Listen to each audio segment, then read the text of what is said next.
that made their lives miserable because of their intense religiosity and the many religious laws that were also the legal laws of their land. Acts 13:38-39, sa pamamagitan ni Jesus, ang lahat ng sumasampalataya sa Kanya ay pinapatawad na sa lahat ng pagkakasalang hindi na ipatawad sa inyo sa pamamagitan ng pagtupad sa kautusan ni Moses. So malinaw na malinaw sinasabi, yung mga kautusan ni Moses, kahit anong ginawa niyong pagsunod, hindi na kayo napatawad, hindi na kayo nakapasa, natali lang kayo, lalo kayong lumubog. Pero si Jesus, pinalaya kayo sa lahat ng mga yan.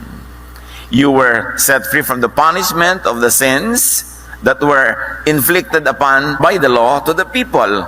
Pero hindi lang yon, napakarami niyang kinancel, napakarami niyang ni-re-explain, reshape, recolor ng mga laws that made life a lot easier for the people. Galatians 5:6, for in Christ Jesus neither circumcision nor uncircumcision has any value. The only thing that counts is faith, expressing itself through love. So here, the metaphor of circumcision standing for all the laws, the religious requirements of the Jewish religion. At sinasabi ng Galatians, kay Kristo, binaliwala ang lahat ng requirement na yan at inari kayong ganap. Kayo ay kinonsider na pasado kahit hindi nyo ipinasa dahil wala namang nakapasa ng mga yan. So sa pamamagitan ni Jesus, in-extend ang kabaitan ng Diyos, nagpatawad, at yung mga laws na nagpapagilty sa inyo, kinancel pa. So hindi na kayo guilty. John 8:36, so if the Son sets you free, you will be free indeed. And this is freedom from religious prisons. Meron pang iba na freedom na dala-dala si Jesus. Basta yung general theme, the general love of the Father giving people freedom is expressed in many ways.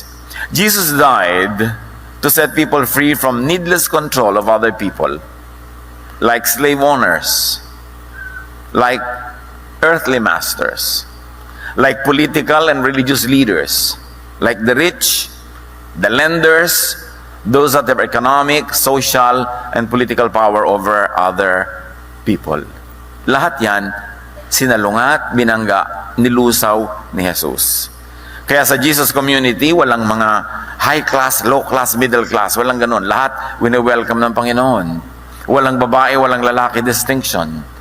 Wala siyang pinipili na Jewish ba o Gentile ba. Kasi pinalaya niya ang mga tao, hindi lang sa Jewish law, kundi sa lahat ng inimbento ng lipunan ng mga tao, ng mga systems that made the majority of the people slaves of the few. Kaya ang tinuturuan dyan sa mga rich, give your money to the poor. Let us democratize wealth. At tinuturo naman niya at ang kanyang mga alagad sa mga poor, work well so that you earn your money. Live within your means. Huwag kayong mangutang so that you are not a slave ng mga nagpapautang sa inyo. At sinabi niya, maging masunurin kayo sa gobyerno para hindi kayo maparusahan ng mga laws ng gobyernong ito. Kasi napaka-powerful ng government. May mga prison yan. So, be good citizens so that the power of the state will be used to protect you and not against you. At sa maraming mga naging tradisyon kasunod noon in the New Testament, we see the teachings of the apostles na yung mga masters, sinasabi niya, palayain nyo na yung mga slaves nyo. Kailangan magkaroon ng kalayaan ang mga tao. The teachings of Jesus is just not for the religious context, but for the life of the people and all the breadth and width and height and length and depth of that life. Kompletong buhay. Luke 4:18-19, the Spirit of the Lord is on me, because He has anointed me to proclaim good news to the poor. He has sent me to proclaim freedom for the prisoners, and recovery of sight for the blind, to set the oppressed free, to proclaim the year of the Lord's favor. Kaya ang mga pagpapagaling ng Panginoong Jesus, totoo, physical na pagpapagaling, pero symbolic din, metaphor, talinghaga. Yung bulag nakakakita, kasi ang pagkabulag, napakalaking prison. Yung nakakulong ka sa kadiliman, hindi ka makagalaw, hindi ka makakilos, wala ka makita, kulungan. Yung mga lumpo, pinalakad para hindi sila makulong sa kanilang mga higaan at kung saan sila mapaupo, doon na lang sila maghapon kung hindi sila buhatin ng iba. Yung mga may sakit, nakukulong sila. Hindi sila makakilos, hindi sila makapaghanap buhay, na-exempt sila from society, they are expelled, especially kung mga leper, pinagaling niya lahat. Lahat ng tema niyan, mga kapatid, pagpapalaya. Pati yung mga wala kang magawa dahil Sabat, sinabi niya, Sabat was made for you, you were not made for the Sabbath, pinalaya niya yung mga tao sa pagkakakulong sa schedule ng kalendaryo. Yung mga hindi ko ito pwedeng kainin, yan lang ang pwede kong kainin, pinalaya niya mga tao. Kainin niyo lahat yan, hindi kayo mapapahamak spiritually, although clinically and physically, pwedeng baka marumi talaga yan, but no, heaven will not take it against you in a spiritual way. Puro pagpapalaya. This is the Jesus mission. And this should be the Christian mission, not just congregational conversion of people, not just religious membership, but for all people, whether they are inside or outside of your religious walls. It is the will of God through Jesus that people should be free. Pero parang walang nangyaring Jesus. Lahat pa ng mga oppressors na yun, nandito pa rin sa paligid natin. Oppressed pa rin ang mga mayayaman na mahihirap. Oppressed pa rin ang mga male ang maraming female. Oppressed pa rin ang mga amo ang kanilang mga katulong, ang kanilang mga tauhan. Parang walang nangyaring Jesus. At ang nakakalungkot sa loob mismo ng Christian Church, patuloy ang ganitong mga pagkukulong at pagtatali sa mga tao. Babae ka, ito lang ang pwede mong ministry. O ganito ka, ganon. Maraming mga kulungan na naman. You want to be happy? You want the work of God through Jesus become effective in your life? Be free. Goal dapat ng tao to be free. Romans 8:1-2. Kaya nga, hindi nakakatulang maparusahan ang mga taong nakipag-isa na kay Kristo Jesus. Wala na ako sa kapangyarihan ng kasalanan at kamatayan sapagkat pinalaya na ako ng kapangyarihan ng Espiritong nagbibigay buhay sa pamamagitan ni Kristo Jesus. Again, there is a religious flavor to this kind of freedom. Kasi marami tumanggap na kay Jesus, naniniwala na kay Jesus, takot na takot pa rin, ay pag nagkasala ako, pupunta na naman ako sa hell. Nakakulong ka na naman sa issue of sin, sa issue of guilt. Balik na naman yung mga bawal kainin at hindi pwedeng kainin, anong dapat isuot, anong dapat at ganito. Balik sa pagkakakulong ng mga tao. Kaya ina-emphasize, malaya na ako sa kanyang mga bagay. I am free to do anything that is not harmful to others. And remember this, your freedom stops where the freedom of other people already begin. Hindi ko mo free ka, ay pwede mo nang guluhin lahat ng tao, agawan sila, nakawan sila. Kasi ang iyong mga karapatan, ang iyong mga kalayaan ay hanggang doon lang sa kung pwede ka na ngayong sumaklaw sa karapatan at kalayaan ng kapwa. You are free to do good, but not to do bad, especially bad things against other people. Ironically, the Christian Church could and has become another chain and another prison. Suriin ang kasaysayan ng Christianity in the last 2,000 years, naging kulungan na naman siya. Ikinulong na naman ang mga babae sa ganitong role, ikinulong na naman ang mga mahihirap sa ganitong role, nagkaroon na ng mga amo, mga boss, mga bishops, mga kung ano mga leaders, bumalik lang ang lahat. Naging mas oppressive pa kasi ginagawa na sa pangalan ng Diyos, so wala na makakontra kahit oppressive na ang relihiyon. Therefore, you want to be happy, God wants you happy, don't only be free, but stay free. Minsan, madaling lumaya. Magkaroon ka lang ng isang himagsikan, isang revolusyon, lumalaya ang isang bansa. But to stay free? No, they invent their own masters again. Yung mga pakaraming mga bansa sa South America, tinatawag nilang Banana Republic kasi maraming saging doon. Pero kasi nagpalaya sila sa mga sarili nila against the former colonizers. Pero they have their homegrown dictators. So, ganun din naman ang ending. Hindi rin sila naging free, sandali lang.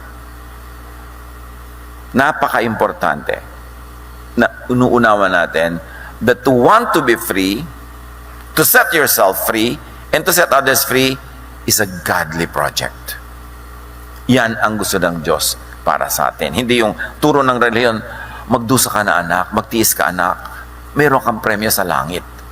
Yan ang mga pang-uto, panghikayat, panghipnotismo ng relihiyon para payagan mo na itali ka, payagan mo na hut-hutan ka, payagan mo na alilain ka na naman, yun na nga ang nilabanan ni Jesus. Galatians 5:1, it is for freedom that Christ has set us free. Stand firm then and do not let yourselves be burdened again by a yoke of slavery. Slavery to any political, economic, religious, social, personal, cultural institutions, even personal ties. Kaya sa Luke 9:59-60, isang hiwaga ito sa maraming nag-aaral ng Bible. Jesus said to the man, "Follow me." But he replied, "Lord, first let me go bury my father." Jesus said to him, "Let the dead bury their own dead, but you go proclaim the kingdom of God." Sabi niyo ba, anong kalapastanganan nito? Bakit ililibing lang naman niya yung tatay niya, hindi pa pinayagan ni Jesus? A few days na lang yun. Hindi lang yun ang nakataya dito. Nakataya dito yung buong metaphor ng taong pagkakaalipin niya sa kanyang pamilya. And really, the family could be an oppressor. Hindi ka makapag-asa-asawa dahil ang dami-dami mo naging responsibilidad sa iyong mga pamangkin. Hindi ba prison yan? Hindi ka makagawa ng mga gusto mong gawin dahil ayaw ng mga matatanda sa inyo na itong pag-aralan mo. Kailangan ito. Napakaraming oppression sa loob ng family at napakaraming nating tradisyon na napaka-oppressive. Tulad yan, paglilibing. May ipinapagawa na sa kanya si Jesus, lumakad ka na, declare the kingdom of God, gaano katagal pa bago matapos ang libing? So, nakatali siya sa ganung tradisyon. Tayo man, nakatali sa napakaraming tradisyon. Tradisyon ng pamamasko. Kahit wala ka ng pera, magungutang ka para may pamasko. Hindi ba nakakakadena yung tradisyon na yan? Nakakatanggal ng ating mga kalayaan? Marami tayong mga gustong gawin na hindi natin magawa because it's against the tradition of our town or against the tradition of our family. But the Lord gives a lot of premium to individual and personal freedom. At kitang-kita dito sa sinabi niya, hayaan mo na yung mga dead ang magbury ng kanilang dead. Ikaw alive, you're spiritually alive, go and preach the kingdom. Dahil maraming nakataya na kaluluwa na kailangan maligtas na sila. Pero huwag mong hayaan ang ganyan mga sentimiento, ang ganyan mga drama ang makapigil sa iyong spiritual development. Marami tayong mga isinasaalang-alang, kaya buong buhay para tayong alipin ng iba. Ano kaya, hindi ko ito maisuot, mapapagalitan ako ni ganun. Hindi ko yun magawa kasi ganun. Hindi ko maibig ang gusto kong ibigin kasi may kontra akong tiya.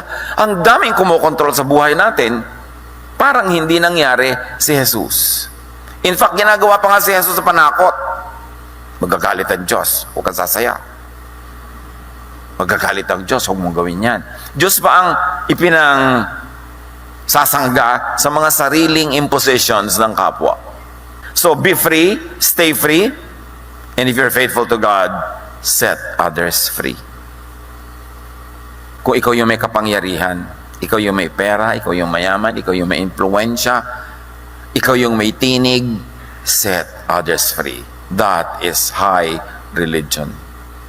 2 Corinthians 3:17, now the Lord is the Spirit, and where the Spirit of the Lord is, there is freedom. O may freedom nga ba? Sa mga churches, hindi natin pwedeng kantahin yan. Hindi natin pwedeng gamitin ng ganyang instrument. Hindi natin pwedeng gamitin. Ang daming hindi pwede. Sabi, when the Spirit of the Lord is there, there is freedom. This is freedom to do good. Not freedom to do bad, but to do good. Pero marami namang good, minamasama Kasi merong nang kokontrol at gusto niyang siya lang ang masunod. John 13:35, if you love each other, everyone will know that you are my disciples. So paano nalalaman ko ikay tagasunod ni Jesus? Hindi ko anong version ng Bible ang ginagamit mo. Hindi ko anong sekta o relihiyon ka, kundi kung maibigin ka. Mas generic, hindi branded religion. Maibigin ka, edi sumusunod ka kay Jesus. At sa John 14:12, sabi ni Jesus, very truly I tell you, whoever believes in me will do the works I have been doing. And what has Jesus been doing? Setting people free and loving people. So, kung ikaw ay alagad ni Jesus, kung mahal mo si Jesus, you will love people. And if you love people like Jesus does, you will set people free. Papayagan mo, for instance, ang anak mo na sundin yung kursong gusto ng puso niya, hindi yung dinidikta mo lang dahil ikaw magbabayad ng matrikula. Papayagan mo yung anak mo na ibigin yung taong hindi mo gusto, siya naman itong iibig, siya naman itong magpapakasal. Bagamat hindi masamang makinig sa mga magulang, kasi mga magulang sa haba na ng kanilang experience, marunong na silang umuri at manuri. 99% tama ang mga magulang. But when push comes to shove, your greatest gift to your child will be to set them free. Meron ako nung kilala na yung kanilang mga young people in their family gustong may gawing career, ayaw nung matatanda. Kinausap pa ako para ako pumigil. Pero sabi ko, yung mga bata may pakpak, hayaan lumipad. Kasi kaya sila may pakpak. Kung pwede lang nga sana, tanggalin natin yung pakpak na yun, ipamulsa na lang natin sila, hindi ba? Yung lagi na lang natin sila kasama. Pero ang bata, pag ipinanganak, nalalagot yung pusod mula sa ina. Yun ang simula ng kagustuhan ng Diyos na magkaroon siya ng buhay na independent. Meron kayong fellowship, meron kayong pagsasama, nagkakabuhol-buhol ang mga buhay nyo, pero meron din siya dapat personal freedoms. Kasi kung gusto ng Diyos na hindi mo wala sa gilid mo yung anak mo, dapat hindi nalalagot ang pusod pag ipinapanganak. Imagine na lang kung 8 anak nyo. Kayo rin mahihirapan, ang dami nakatali sa inyo. Na lumalaya din yung ina doon lumalaya din yung anak. Ganun ang will ng Diyos. In other words, if you love people, if you are like Jesus, and if you are a disciple of Jesus, if you set each other free, everyone will know that you are my disciples, sabi ni Jesus. Do you set people free?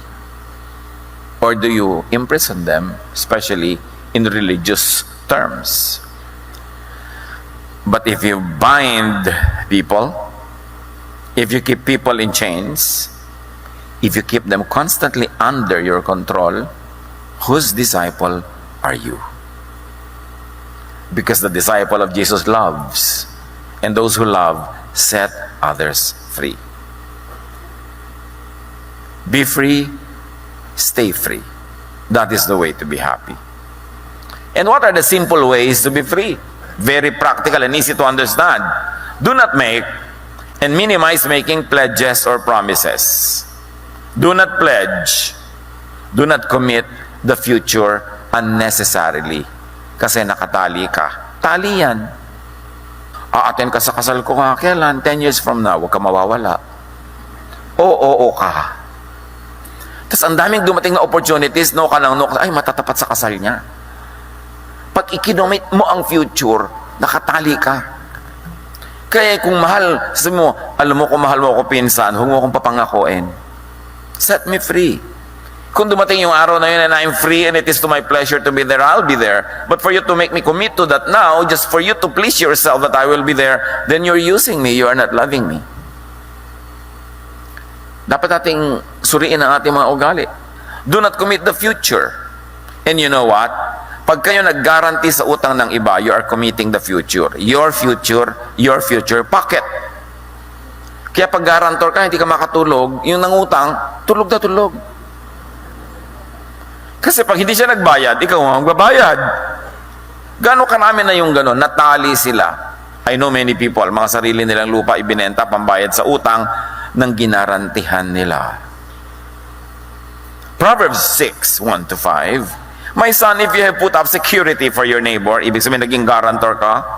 If you had shaken hands in pledge for a stranger, naging guarantor ka ng iba, you have been trapped by what you said, ensnared by the words of your mouth. Do this, my son, to free yourself. Since you have fallen into your neighbor's hands, go to the point of exhaustion and give your neighbor no rest. Allow no sleep to your eyes, no slumber to your eyelids. Free yourself like a gazelle from the hand of a hunter, like a bird from the snare of a fowler. In other words, kung nag-guarantor ka, siyempre nag-aalala ka ngayon, bawiin mo agad. Gumawa ka ng paraan. Huwag kang magpahinga hanggang hindi mo nababawi yung guarantee mo. Who are you to guarantee the future for someone else? Magiging problema mo yan. Pero sabi mo, pero mahal ko po siya, kaibigan ko siya, gusto ko mag-guarantee. Okay, go! Pero tanggapin mo yung fact na ikaw ang nakatali at ikaw ang magbabayad niyan pag hindi siya nakabayad. And if you can sleep with that, then go ahead. Ang Bible na nagsasabi. Kaya kung may mga humihiling sa inyo mga kapatid, ay, guarantee mo naman ako. Kapatid, sabi mo, nabasa mo na ba yung Proverbs 6? Verses 1-5. Hala, basa. Kasi Bible na ang may sabi. Proverbs 22:26-27. Do not be the one who shakes hands in pledge or puts up security for debts. If you lack the means to pay, your very bed will be snatched from under you. Clear yun. That's one way to be free. Huwag kayong mag-guarantee ng utang na may utang. Pero kung gusto nyo talagang mag-guarantee, tanggapin nyo. From day one, there's a 99% possibility na kayo magbabayad. And if you can sleep with that, then go ahead. Pero kung hindi, huwag na lang. To be free, do not join organizations that make you pledge allegiance or a conditional submission. Nakita niyo napakarami mga fraternity, napapahamak yung ibang member kasi nagpe-pledge sila ng allegiance kahit anong pinagagagawa nila, kabulastugan, lahat sasali. Yung mga kung ano-ano mga society sa mga sumpa-sumpa pa sa dilim, may mga kandi-kandila at bungo-bungo, liba na lang katipunan. Kasi mapapahamak kayo. 1 Corinthians 6:12, I will not be mastered by anything. Magiging amo ko ba yan? Huwag na lang. Sasali ako dyan? Huwag na lang. Kasi magiging amo ko kayo, dadami amo ko. Do not swear. Promise? Say simply yes or no. Para huwag nyo masyado ibaon ang inyong sarili. James 5:12, above all, do not swear. All you need to say is a simple yes or no. Mas madali-daling bawiin yun kasi may kasama pang sumpa. Matthew 5:34, but I tell you, when you make a promise, don't try to make it stronger with a vow. So, importante yan. Paano po yung marriage vows? Yun nga. Kaya ka nagbabow dyan, you invest everything. So, hindi mo kayang panindigan, di huwag ka na lang mag-vow. Hindi huwag ka mag-asawa. Kasi sa pag-aasawa, you know why you have to make the vow? Because the person who enters this kind of contract and covenant invests everything. Kaya dapat pareho kayo matapat. Kasi invest siya ng invest, tapos ikaw hindi ka matapat, lugi siya. Kaya napaka-importante ng vow na yon. Now, do not be quick to make a pledge or a promise. Lalo sa bata, mangangako kayo. O sige, sa birthday mo, lalabas tayo para kumain. Alam nyo, kahit lumindol ng magnitude 10, birthday niya, kaya lumabas kayo. Kasi hindi niya kayo titigilan. Kasi nangako kayo. So kailangan may mga, anak, pagka ganito, pagka ganon, gagawin natin. Kasi napakahirap din to pa rin yung mga pangako. At saka pagka merong naghihingalo, alam nyo, papangakuin kayo na alagaan lahat ng pamangkin nyo, mga kapatid. Hayaan nyo na muna mag-pass bago kayo dumating. Nagawa ko na yan. Alam ko, papapangakuin ako nito, pero alam ko talagang malapit na. Yung talagang ilang seconds na lang na nalagutan ng hininga doon ako dumating. Bakit ako pupunta doon, tapos magangako ako? Mahirap yata yun. No? So do not make a pledge or a promise. Ecclesiastes 5:5, it is better not to make a vow than to make one and not fulfill it. Huwag pangako ng pangako. Yung iba, just to get out of a tight place, mangangako kayo, pero ang laki ng tightness na ikinomit ninyo, mas mahirap pa. So kung talaga magnono kayo, magno na kayo ngayon. Hindi pinipilit ka na isang tao mag-yes, para matigil na lang siya, mag-yes ka, pero alam mo, magiging no yun. Ang daming araw, linggo, buwan, napaplanuhin mo kung paano ka lalabas doon sa sinabi mong yes na yon. So ngayon na, magno ka na. Magtatampo po. Di ngayon na, kaysa pag hindi ka sumipot later, magtatampo rin yan, agahan mo na. Malaya ka pa. Huwag ka masyadong takot na takot sa opinion ng iba, baka magtampo, baka magalit. Kung magtatampo ka dahil humihinga ako, di magtampo ka. Halaga namang hindi ako huminga dahil magtatampo ka. I'm free. The Lord says me free. Hindi mo kailangan yung buhay ko gawing props para sa kaligayahan mo. Ngayon, kung yung kaligayahan ko, kaligayahan mo rin, then we can walk together. But the Bible says, do two people walk together when they do not agree? The answer is no. They don't walk together when they don't agree. That's how you stay free. Don't be afraid to walk alone. Don't be afraid to be alone at times. Kesa may kasama ka nga, muchacha ka naman niya. Mabuti pa, wala ka nalang kasama.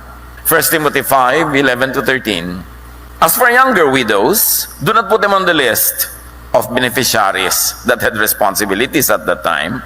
For when their sensual desires overcome their dedication to Christ, they want to marry. Thus, they bring judgment on themselves because they have broken their first pledge.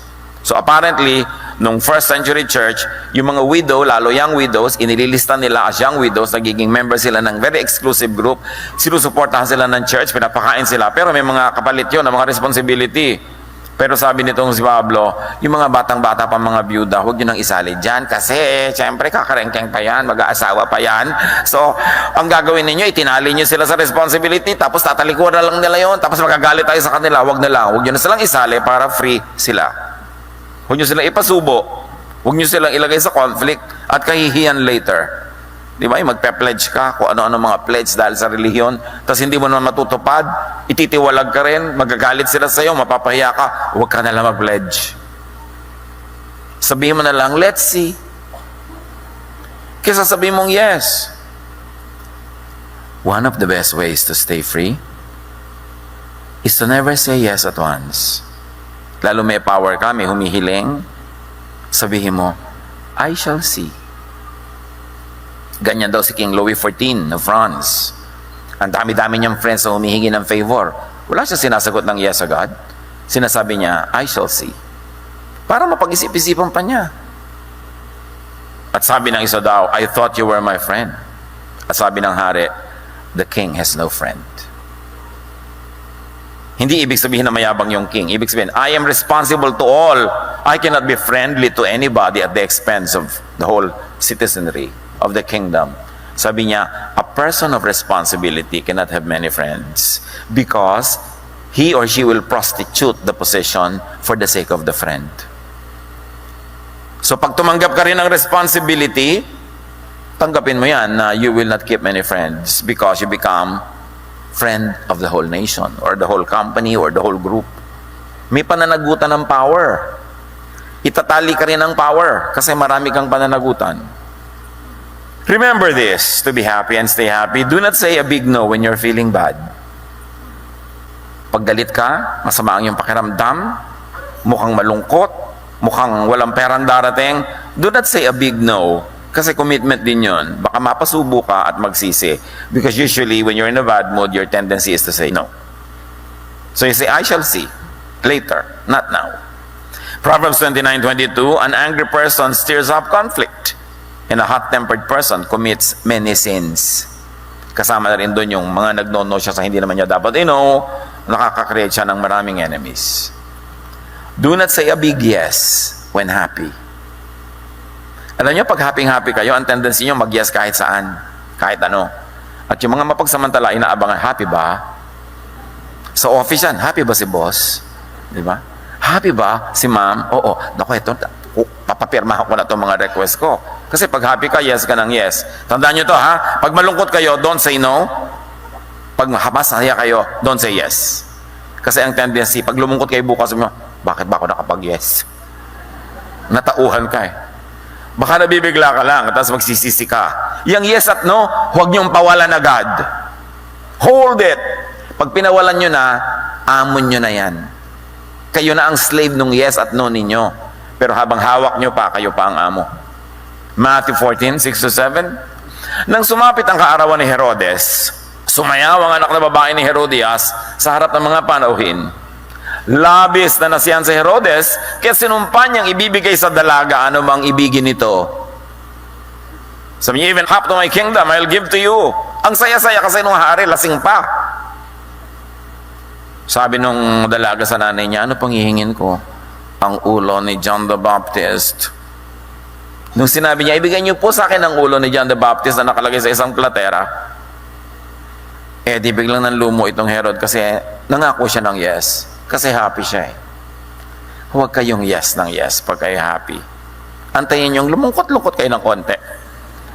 Kasi ang medyo malungkot-lungkot ng konti, mas matalino kesa sa sobrang masaya.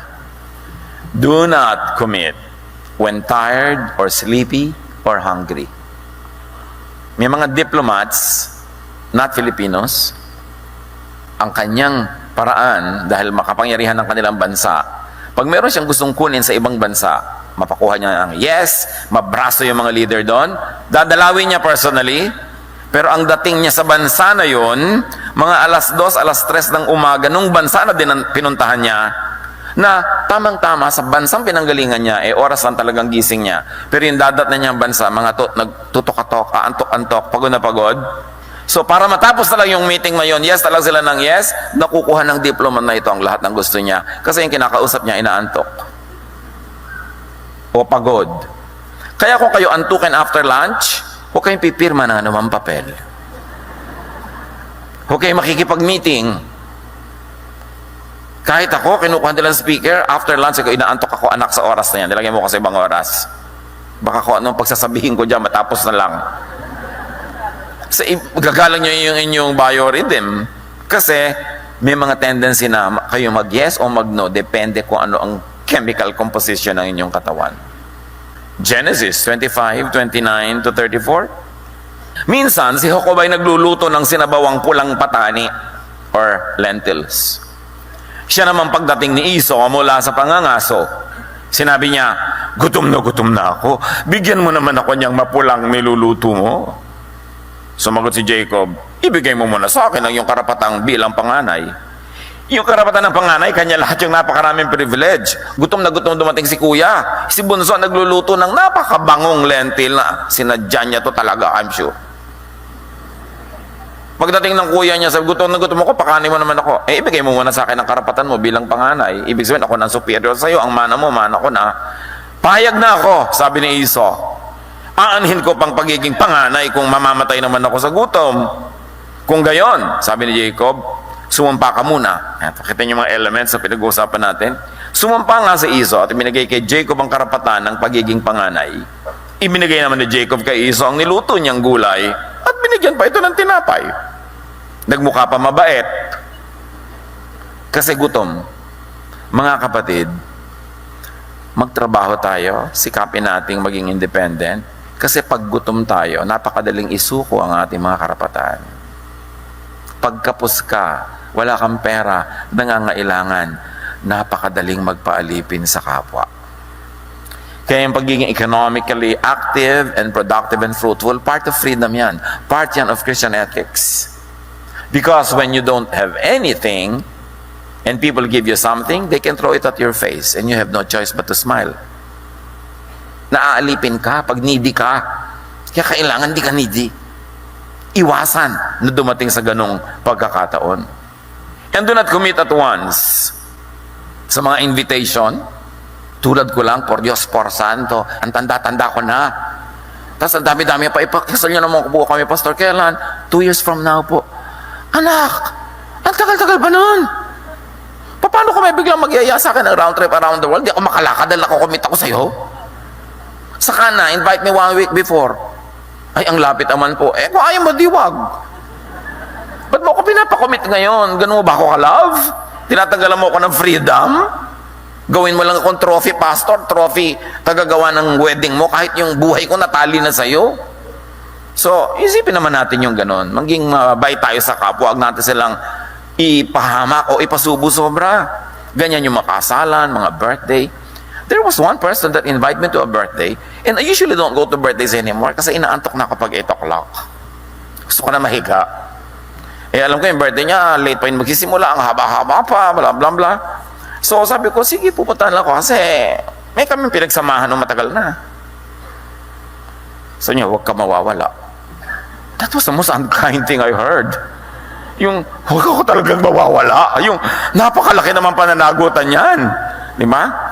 So, napakahalaga mga kapatid, do not overcommit. Do not accept every invitation. Pero kung wala mag-iimbita sa inyo, pasalamat na kayo umimbita. Yes na agad. Pero kung pagod na kayo and you have earned it, huwag kayo lagi mag-commit. Mga events. Ang dami mga event. Birthday, minsan ko lang pong birthday yan. Oo nga, iha, minsan mo lang birthday. Pero merong 5,000 tao sa church. Minsan din sila nagbe-birthday a year. Kung lahat yan pupuntahan mo, dinuubos na yung buong buhay ko, ka-attend ng ganyan. So, mahal mo ko, ganito dapat ang invitation. We love you, we like to invite you, and we will be glad if you could come. But if you could not, that's fine. And even if you commit to come, you may be late. Or tinamad ka, di wag kang pumunta. That's how much we love you. Ganun dapat ang invitation. I'll accept all those kind of invitations. Pero yung huwag kayo mawawala. Naman. Di ba? Ecclesiastes 5:6, Do not let your mouth lead you into sin. And do not protest to the temple messenger, my vow was a mistake. So you see, yung mga spiritually high, huwag din kayong laging pledge ng pledge. Kaya ako hindi nagpapa-pledge sa church. Yung pledge, ito gastos, ito yung pledge kayo. Pero syempre, magme-message ka muna nung makabagbag damdamin, yung nakakagilting tanggihan, tapos ipapas mo yung mga pledge cards. Diba? Emotional blackmail yan. Spiritual blackmail. Kaya, sabi ni Ecclesiastes, kaka-pledge mo pa lang kanina, natauhan ka sa mo, may vow sa mistake, binabawi mo doon sa program director yung pledge mo. Kaya sabi niya, huwag kang pledge ng pledge. Judges 11, ito ang isang pledge na gusto kong tandaan yung mga kapatid. Sumumpa si Jephthah kay Yahweh ng ganito, kapag pinagtagumpay ninyo ako laban sa mga Amonita, susunugin ko bilang handog sa inyo ang unang lalabas sa aking bahay at sasalubong sa akin pag-uwi ko. Ugali ng maraming hayop, pag dumadating yung kanilang amo, nagtatakbuhan sa pag-greet. At sabi ni Jephthah, Lord, papanalunin niyo lang sa giyerang ito. Ang mauna sa takbuhan na ito na sumalubong sa akin, susunugin ko bilang handog. Gusto niyo ba yung ganong pledge? Nang magbalik si Jephthah sa Mizpah, sa kanyang bahay, sinalubong siya ng kanyang anak na babae na sumasayaw sa saliw ng tamburin. Siya ang kaisang-isang anak ni Jephthah. Nang makita siya ni Jephthah, pinunit niya ang kanyang damit at buong paghihinagpis na sinabi, Anak ko, kay bigat na bagay nitong ginawa mo sa akin ngayon. Ang panata ko kay Yahweh ay hindi ko na mababawi pa. Dapat sinabi ng anak, bakit ako nagbigay? Kayong gumawa ng vow. Why don't you burn? Ba't ako? Kasi nag-pledge ako. Sabi niya ganun. Ang tanong ito mga kapatid, bakit naman nata? Huwag kayong panata ng panata. Yung namamanata, maglalakad ako ng 10 kilometro tuwing Biyernes Santo. Kahit bumabagyo, kumikidlat, maglalakad kayo. Di ba? Kung di bumabagyo, kumikidlat, yun naman sabihin kay Lord na, joke. Bakit hindi binawi ang panata? Di ba? At bakit kinonsinti ng temple, ng religion, ang mga panatang yan? Kasi beneficial yan to religion. Namanata ka, so obligado ka ngayon magbigay, maglingkod, magganito, magganon. Pero ang nakakalimutan nating lahat, nakalimutan ni Jephthah, mabuti at mabait ang Diyos. In fact, ayaw ka nga niyang mamanata eh. So kung ayaw ng Diyos na ikaw vow ng vow, pledge ng pledge, at nagkamali ka nag-pledge, magagalit kaya siya kung binawi niya, Lord, di po ba sabi niyo, gusto niyo free ako? O yan na end, sisimula mo. Pwede po bang bawian na lang? Hindi kaya pwedeng sabihin ni Jephthah yun sa Diyos? Anong pagkakakilalan sa Diyos? Ganong kalupit? Samantalang sabi sa Isaiah 1:18, Come now, let us settle the matter. Sabi ng ibang versions, let us reason together. Though your sins are like scarlet, they shall be white as snow. Though they are red as crimson, they shall be like wool. Kahit ang dumi nyo, lilinisin ko kayo. So mahirap ba naman sa Diyos na sabihin, o sige na, lumaya ka na lang, bawiin mo na yan, pledge mo na yan.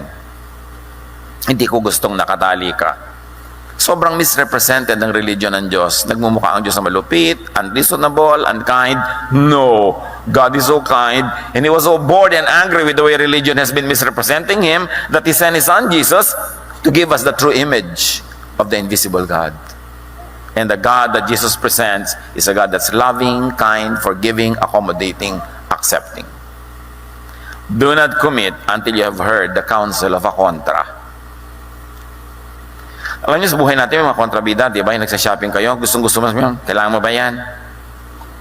Bibitawan mo tuloy itong binibili mo. So, pero sa mga, sale. Sale nga, pero kailangan mo ba? So, end ka ngayon, uwi na wala kang dala. Malaki ang ministry ng mga kontra. Kasi kung minsan sa ating mga kabaliwan, sila nagbibigay sa atin ng katinoan. Huwag kayong gagawa ng malaking desisyon na hindi kayo nakakakonsulta sa mga kontrabida. So text mo na, huy, kontra, halika nga, magkape tayo. Pakinig ng mga ideya mo na nakakasira ng loob. Di ba? Kaya ang kasama nyo lagi, sulsol. Pero pag gusto nyo talagang bibili nyo, ang isama nyo ay sulsol para matuloy. Pero kung nalilito kayo, alam nyo mahalagang decision to, listen to the contrast. Proverbs 15:22, plans fail for lack of counsel, but with many advisors, they succeed. Which ibig sabihin din, Pag hihingin mo pa yung counsel ng iba, you take time. Nasunod din yung gusto natin na huwag ka mag-decide agad. Kasi naiiba ka pag dumadaan ng minuto, oras, araw. So, hayaan mo muna mag-settle down. Yung tunay mong damdamin, huwag ka magpadala sa bugso, sa silakbo ng damdamin. Kaya ang sabi ng matatanda, nung araw na naglalakad pang nakayapa ka mga tao at nakakatapak ng mga tinik, ang naglalakad ng marahan, kung matinik ay mababaw. Ang naglalakad ng matulin, kung matinik ay malalim. Tama, pag nagmamadali ka, mas malaki ang damage. Proverbs 20:25, it is a trap to dedicate something rashly and only later to consider one's vows. Yung vow na naman na yan. Yung nag-vow ka of celibacy, kaya mo talaga? Yung nag-vow ka ng ganito? Yung 12 anyos ka pa lang, nag-vow ka of eternal virginity, kaya mo? Puro vow, mga religious vows yan eh. Kaya marami mga tao tuloy, sa kanyang sobrang relihiyon sa buhay, kailangan ng psychiatrist. Kailangan ng counsel. Kasi masyadong nasusupress. Masyadong nire-repress ang mga tao. So, importante, don't be in a hurry before you make a vow, before you make a decision, before you commit. Pag meron kayong commitment, lagi may escape clause. Yung if ganito ang nangyari, hindi na matutuloy yung commitment. Laging may escape clause. Every good general has a good escape route. Hindi pwedeng wala kang retreat route kung magaling kang general. Makukupot ka, makukorner ka, wala kang aatrasan. Ephesians 5:17, don't act thoughtlessly, but understand what the Lord wants you to do. Mag-isip. Take your time. Pag galit na galit ka, huwag ka rin magbibigay ng desisyon. Take your time.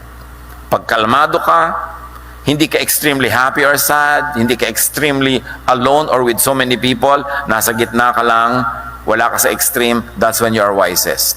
Sabi ni Solomon, a person who fears God will avoid all extremes. So when you are in an extreme condition, do not commit yourself.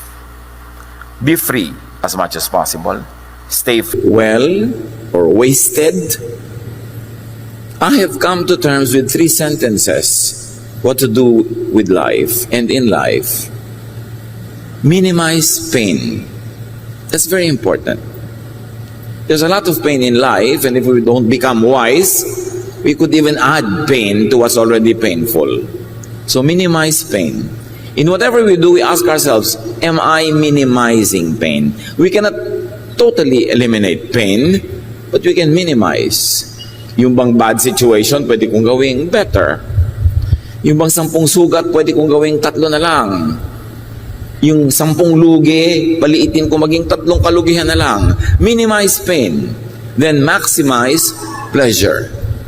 Life is very short. There's inevitable pain, sorrow, unhappiness. So whenever there's the opportunity, we should maximize pleasure and not demonize pleasure, because pleasure is also God-given.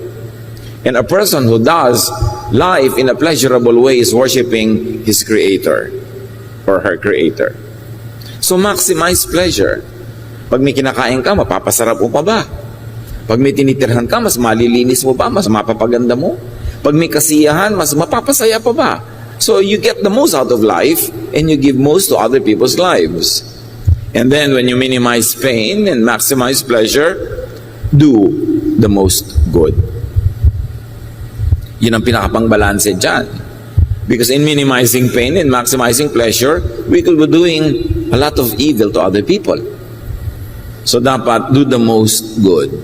Napakaiksi ng oportunidad ng buhay para sayangin sa hindi paggawa ng mabuti. So how do you apply this, and how do you actually use time correctly so that you could minimize pain, maximize pleasure, and do the most good? Do not answer when angry. Pag nagalit, pag may narinig na nakakagalit, huwag magsalita muna. May tamang panahon to register your protest. May tamang panahon to correct something wrong. Pero hindi habang galit na galit ka. Proverbs 17:27, the one who has knowledge uses words with restraint. Ang taong marunong ay may pagpipigil ng bibig. May pagpipigil ng salita. Kaya kasabihan ng araw, if you are angry, count 1 to 3. Kasi pag may sinabi ang asawa mo, ang anak mo, nanay mo, kapatid mo, whoever nakakagalit, meron kang tendency sumabog agad ng galit din, so sabi count 1 to 3. 1, 2, 3. Because anger is chemistry. Pag may narinig yung tenga mo, tinatransmit sa brain mo na nakakagalit, naiiba ang blood chemistry mo. Self-defense or offense becomes your priority to preserve life or to prevail over an enemy or an opponent. Nagkakaroon ka ng galit. Kasi pag galit ang tao, pataas ang adrenaline, may energy, pwedeng makapatay para magwagi sa digmaan. Pero gusto mo ba talagang patayin ang asawa mo, ang anak mo, kapatid mo? Kahit man lang patayin sa salita? You don't like that. Kaya hindi nagsasalita agad pag nagpanting ang tenga. Yung biglang silakbo ng damdamin na galit ka, close your mouth. At sabi nga, count 3. Kung sobrang galit na galit ka, ano daw? Count 10. Kasi pag may sinabi sa'yo nakakagalit, pag nagbilang ka muna ng 1, 2 hanggang 10, na iba na uli ang chemistry ng iyong dugo, natanggal na yung violent nature, natanggal na yung tendency to attack, to be defensive or offensive. So hindi ka na rin makakapagsalita ng mga bagay na maaring pagsisihan mo lang 3 minutes later. Because when you speak when you're angry, you would only retaliate or punish or worsen the situation. So, kailangan nag-iingat-ingat ng pagsasalita. Make words your servant, not your master. Habang hindi mo pa sinasabi ang salita, servant mo pa siya. Kasi pwede mo siyang utusan, itong gawin mo, salita, inisin mo siya, salita, bulahin mo siya, salita, galitin mo siya, salita, paginawahin mo ang kanyang loob, salita, saktan mo ang loob niya. Ang salita kasi utusan natin. Pag hindi mo pa binibitawan. Pero pag binitawan mo na ang salita, ikaw na ang utusan niya. Ikaw na magiging sunod-sunuran. Kaya merong ginawang nakakagalit ang isang tao, pero sobra naman ang reaksyon mo, sinaktan mo ang loob, sinumbatan mo na mula ulo hanggang paa, minura mo na, mamaya ang ending nun, kahit siyang nagsimulang gumawa ng mali, ikaw na ang nagsosorry. Naranasan niyo na ba yan? Yung asawa niya may gagawing sobrang nakaka-offend talaga, pero dahil ang sagot mo ay napaka-violent, napakasakit, sinugatan mo ang kanyang dibdib, inungkat mo ang lahat ng mga utang na loob niya sa'yo, mamaya siya na ang galit sa'yo at ikaw na itong nagsosorry. Do you like that? Gusto mo ba nagsosorry? Humble talaga, talagang mayuyurakan ka pa kung yung pinagsosorryhan mo, gagamitin yung pagkakataon na yun para baligtarin ang situation?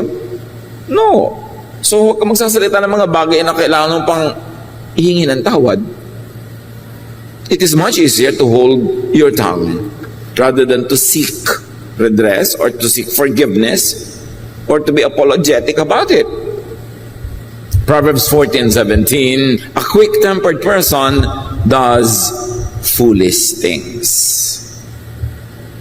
Pagka nagpapadala sa sidhi ng damdamin, sa silakbo ng damdamin, maraming gagawing pagsisisihan. Nakakasakit tayo ng damdamin, nakakapagpalayo ng loob ng kapwa, o pwede ka ba makagawa ng crime? Pag careless with words, ikaw pa magsusorry, ikaw pa magsisisi, and in the end, maaari ikaw pa ngayon ang mukha masama. So sabi sa Ephesians 4:26, in your anger, do not sin. Maybe we should operationalize that and say, in your anger, do not speak. So, paano yun? Paano kayo tutuwid ang mali? Mamaya na. Bukas. Next week. Bukas ng umaga. Huwag ngayon. Kasi galit ka eh. Wala kang ma-accomplish na mabuti. So speak when not blinded by anger, or when no longer blinded by anger. Do not make a promise when happy. Tandaan yan, isang mahalagang do not.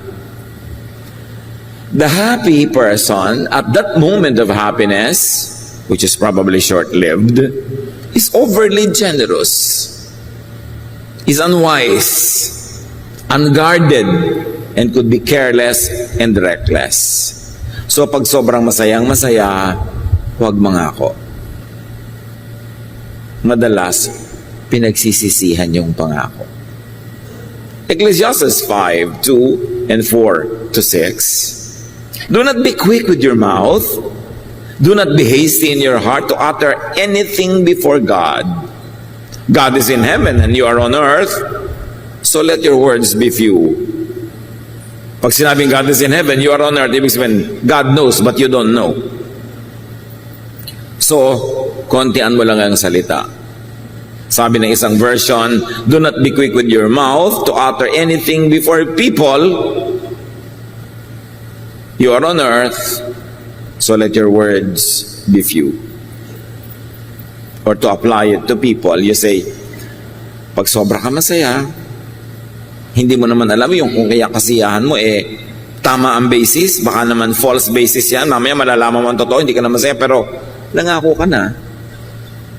Yung masaya ka ngayon, mataas ang grade ng anak mo, sabi anak, ito yung mataas ang grade mo, every grading period, pupunta tayong hangkang.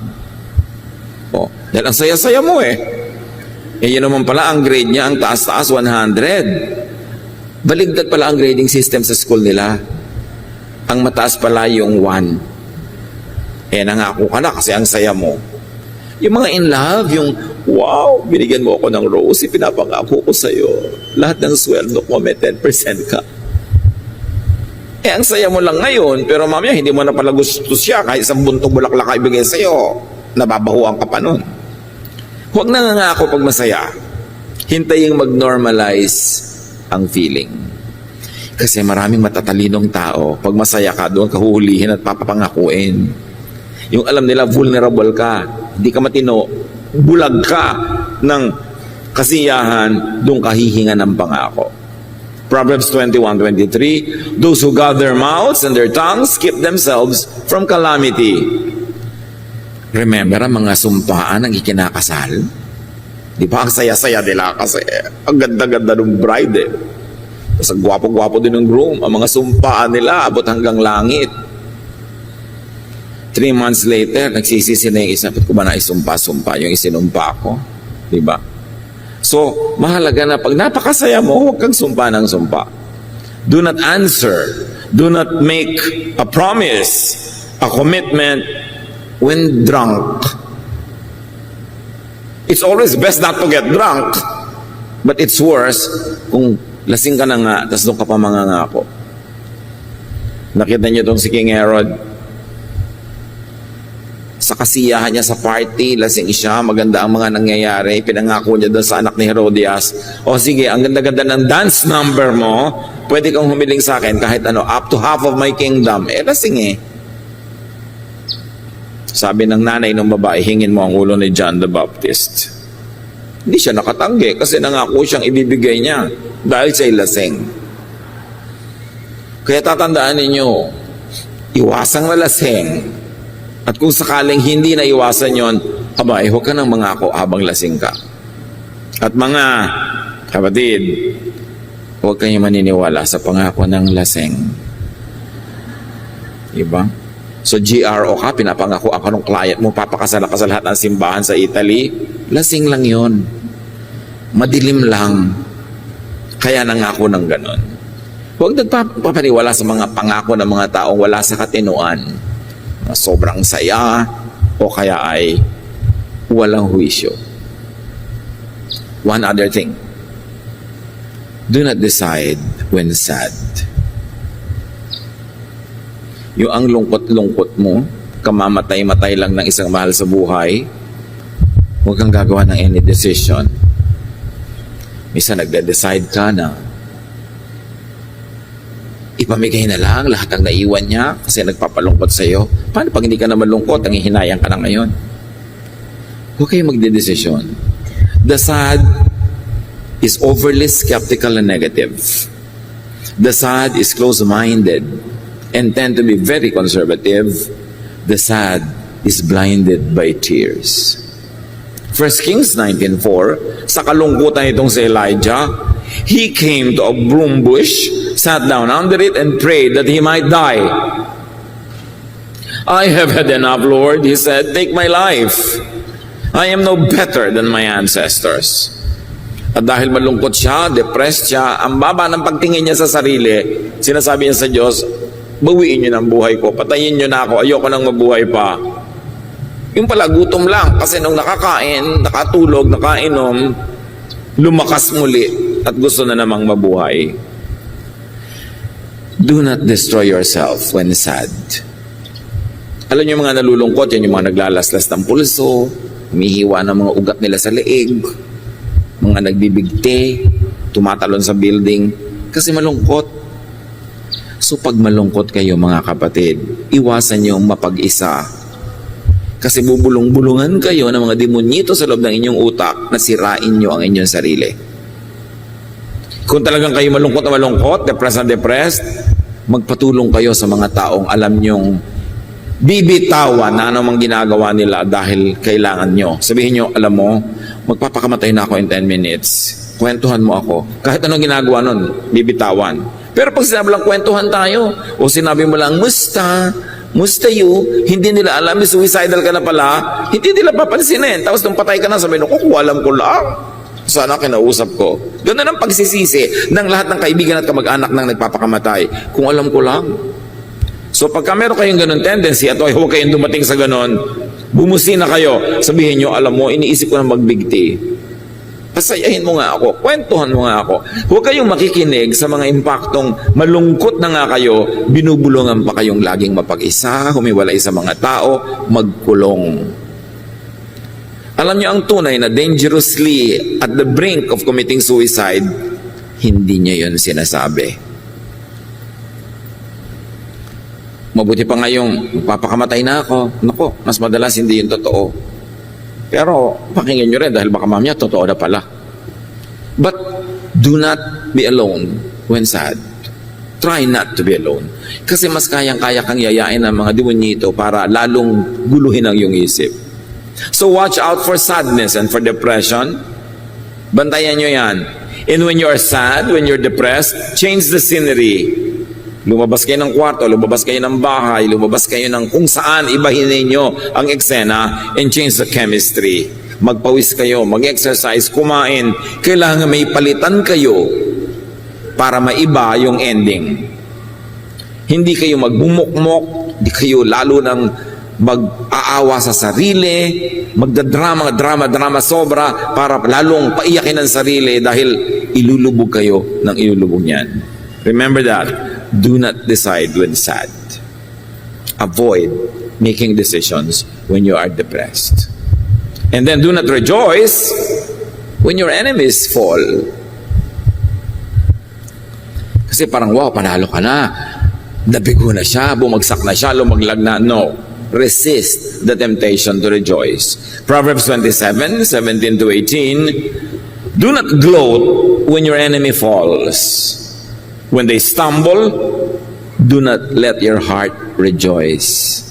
For the Lord will see and disapprove and turn His wrath away from them. So kung sila itinutuwid ng Diyos, at sa proseso na sila nahihirapan, nasasaktan, huwag kang magbunyi, huwag kang magdiwang. Kasi pag nakita daw yun ng Diyos, malamang na i-disapprove niya ang iyong behavior. At itigil niya ang ginagawa niyang pagtutuwid o pagpalo paminsan-minsan doon sa mga taong yon. Basta, huwag mong ikatuwa ang kabiguan ng iyong kapwa kahit mo siya kaaway. Kasi baka tumalbog sa iyo at sa iyo dumating at dumikit yung nangyayari sa kanya. And very, very importantly, do not boast when you are healthy or wealthy. Pag malusog ka, malakas, may sigla, huwag ipagyabang yon. Kilalanin na yung galing sa Panginoon. At ganoon din kung ikaw ay mayaman, marami kang tinatangkilik, maraming resources, huwag ipagyabang. Kilalanin na galing sa Panginoon. And you will be humble enough, grateful enough, and kind enough to others. Ano yung pagyayabang? Hindi naman sasabihin mong mayabang ako, may pera ako, malakas ako. Kundi yung pinepresyo mo na laging ganun yun, hindi may iba. Kung makaasta-asa ka, parang lagi kang malakas, lagi kang may pera, lagi kang mayaman, hindi naman talaga ganun yun. So ilagay sa tama ang sarili. James 4:13-15. Now listen, you who say, today or tomorrow we will go to this or that city, spend a year there, carry on business, and make money? Why? You do not even know what will happen tomorrow. What is your life? You are a mist that appears for a little while and then vanishes. Instead, you ought to say, if it is the Lord's will, we will live and do this or do that. Huwag daw i-presume na, sige, sa isang taon yan ang gagawin natin, sa isang taon yan itong gagawin natin. Kasi yung bukas nga, hindi mo alam. Hindi masamang magplano para sa isang taon. Hindi masama na mayroon kang plano para sa 10 years, 15 years from now. Plan as if you're going to have a very long life, but live as if you're going to die today. Because you might. So ang sinasabi dito nitong James, do not presume. In other words, always take into consideration that your strength, your life, your wealth could disappear today. It should keep you humble. It should keep you careful. And it should keep you appreciative of the moment, to be thankful to God, to celebrate life. Isa pang uri ng pagyayabang ganito magbakasyon ka naman, next week na. Pagyayabang yun kasi buhay ka pa ba next week? Alam mo yun. Alam mo, sobra ka ng hirap na hirap sa buhay, kailangan magkaroon ka ng break. Next month na, next year na. Ganon din yung mga pamilyang magtiis na lang muna tayo, darling, ha? 3 years from now, magbabakasyon tayo sa Bicol. 3 years pa from now. Para pagyayabang yan. Alam ba nating buhay pa tayo 3 years from now? Ang ibig sabihin lang mga kapatid, kung kaya mo na ngayon, isingit mo na, magpahinga ka, magbakasyon ka, mag-enjoy ka, huwag mong ipagyabang na buhay ka pa 10 years from now kasi hindi mo alam yun. Napaka-importante na alam mo that you are a mortal being, that life could be snuffed out of you anytime. Do not presume that you will live long, although prepare to live long. Yung iba sobrang mag-ipon, ipon para pagdating nila ng 70 years old, doon nila gagastusin. Kaya lang nung 69.5 years old, doon natighok bigla. Sayang. So dapat ngayong 50, gumastos ka na ng konti, mag-ipon ka ng konti. 55, gumastos ka ng konti, mag-ipon ka uli ng konti. 60, gumastos ka ng konti, mag-ipon ka ng konti. So, parami yung iniipon mo, pero kung hindi ka man mabuhay long enough to enjoy it, during the course of your pag-iipon, may mga napapak ka na rin at na-enjoy ka na, hindi ka nalugi nun sa buhay. Do not presume that you will have a long life, that you withhold all pleasures and all happiness now for that longed-for future which might not come. So do not be presumptuous about time. Do not boast when you are healthy, when you are young, because you don't know if you're gonna live long. Ecclesiastes 3:1, everything on earth has its own time and its own season. And because you don't know when the time of death is, always keep in mind that it could happen mamaya. And because it could happen mamaya, you should do now to minimize pain, maximize pleasure, and do the most good. Hindi ka biglang namatay mamaya, bukas hindi ka rin namatay, hindi ka naman lugi. If you minimize pain, maximize pleasure, and did the most good today, tomorrow, or next week, or next year, kahit gumin po yun araw-araw in the next 50 years, hindi ka naman lugi. So what's wrong with that? But to maximize all the pain now, so that you could maximize all the pleasure next week, yun ang presumptuousness. You don't know. So be sensitive to time. Be sensitive to context. Ano ba yung nangyayari sa paligid? Makiramdam. Proverbs 15:23, giving the right answer at the right time makes everyone happy. But remember, in giving answer, sometimes speech is silver and silence is gold. And sometimes the best speech is silence. Kung wala ka rin lang matinong masasabi, wala kang siguradong tamang masasabi, ang pinakamabuting gawin is to be quiet. A person finds joy in giving an apt reply. And how good is a timely word? Also, how good is timely silence? Yung may nagawa ang asawa mo, anak mo, nanay mo, kapatid mo na sobrang mali, alam niyang maling-mali, tapos silent ka lang, hindi ka nang ko-condemn. Beautiful. Alam niyo, pinaka nakakainis madinig, nagkamali ka na, sabi pa ng kasama mo, I told you so. Yung salitang yan, I told you so, 3, kamumuhian ka ng kapwa mo. Yung bang alam na niya ididiin mo pa, may sugat na siya, kikiskisan mo pa ng asin, I told you so. Pag sinasabi mo, I told you so, tinataas mo ang iyong sarili at ibinababa mo siya. Matalino ako, ikaw hindi. Alam ko na yun pa, ikaw hindi. Ayan, ganyan ngayon nangyari sa'yo. Minimize if you could not totally avoid saying, I told you so. Especially if the lesson is obvious. Obvious na Doon mo ma-appreciate ang taong may class. Yung marunong manahimik kung kailan nasa kanya lahat ang karapatan na magtalumpati. Yung siya ay nagbibigay, di nasa kanya na lahat ang entablado para magsalita. Tapos ang tahimik niya magbigay, wow! Ang galing na tao. Hindi yung nagbibigay, tapos, ayan, tanggapin mo. Galing sa akin yan. Batugang ka, patay, gutom. Alam mo, kahit bigyan mo yun, naiinis sa'yo. Sayang naman, nagbigay ka na, tapos ang ending, nakainisan ka pa dahil lang nga itong matabil ang bibig mo. Talagang nagdusa ka na, nagpakasakit, nagbigay, pero may sasabihin ka na nakakasakit ng damdamin, yun ang naiiwan sa puso ng tao, hindi yung appreciation o pasalamat. Ang natatandaan niya, yung matalimong dila.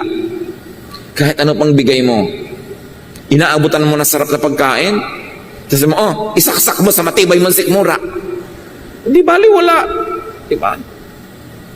May hinihingi sa iyong kapatid mo, ibinigay mo, isaksak mo sa baga mo. Inis na inis yun, tatanggapin din, pero muhi ang nakatanim sa puso. Gumawa ka na ng mabuti, di magsalita ka na rin ng mabuti para huwag nang makontra yung ginawa mong mabuti. How bad is an untimely word? How bad is an untimely act? Yung down na siya, doon mo pasisisihin. It's not good timing. Sasabihin sa'yo, Papa, don't preach. Kasi nagdurugo na nga ang puso ko, alam ko na, magpipreach ka pa. So be sensitive, be attuned to the Spirit. And the Spirit will never lead you to be quarrelsome, to hurt people. The Spirit will lead you to be an agent of peace, an agent of love. So alam mo kung Spirit-led ang iyong emosyon or not. Romans 8:26. Likewise, the Spirit helps us in our weakness. For we do not know how to pray as we ought. But the Spirit Himself intercedes for us with sighs too deep for words. Hindi naman natin alam kung paano magdasal. Hindi naman natin alam kung paano makikipag-usap sa Diyos. Pero namamagitan ng Espiritu at tinuturuan tayo, inaakay tayo, nagsasalita sa atin, kinakatawan tayo, kahit sa mga bulong at anas na hindi kayang sabihin ang salita ng tao. So the Spirit can actually lead you, can speak to you beyond words, without words. Kailangan lang be quiet, be still, and know that I am God. Sabi ng Panginoon. Bigyan siya ng space. At yung space na yon ay sa pagmumuni-muni, sa pagninilay-nilay, sa panalangin, sa pananahimik. Yan ang isa sa mga pinakamabuting pakinggan. The voice of silence. The sound of silence. At yan din ang pinakamabuting speech most of the time, silence. Sabi nga ng isang maikling tula na nabasa ko noong 1970s, your silence reaches me farther than a speech. Imagine. A husband telling the wife in poetry, your silence reaches me farther than a speech. Mas effective yung silence ng isang babae o kahit ng lalaki na may ginawang mali yung partner mo, imbes magbunganga ka, gumagawa ka ng sandwich, tapos yung mukha mo nakaganyan-ganyan lang. Para ka Mona Lisa. Hindi malaman kung natatawa ka ba o naiinis. Nakikiramdam tuloy sa yung tao. Yung may ginawang mali yung partner mo, tapos tiklop ka ng tiklop ng mga kumot, tahimik ka lang na ganyan. Sabi, your silence reaches me farther than a speech. Let me atone then if I must. Effective yan. Luke 12:12, the Holy Spirit will teach you in that very hour what you ought to say. In any circumstance, this could be applied. Not only in religious speech. Na pagka meron kang gustong sabihin, tumigil ka muna, tatanong mo, Panginoon, ito po ba ang gusto niya sabihin? Here is my mouth, use it for your glory. Here is my tongue, you gave it